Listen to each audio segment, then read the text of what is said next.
好多港澳街坊駕駛豐田威爾法行耐咗，避震就會變軟，行路彈跳嚴重。今日呢部威爾法專程過關，過嚟振華做避震深度維修，徹底還原出廠原本嘅支撐彈力。我哋會先用專用字具穩固避震筒身，拆除頂部漆黃同防塵封，取出磨損老化嘅原廠油封。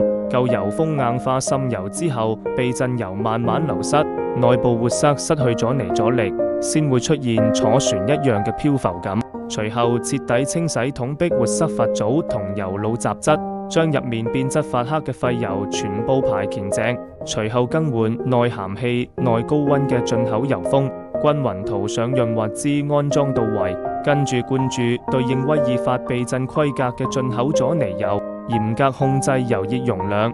最後按照廠家標準數值充填高壓氮氣，修復內部阻尼結構，將避震嘅回彈壓縮力度恢復到新建狀態。整車穩振華就係啦。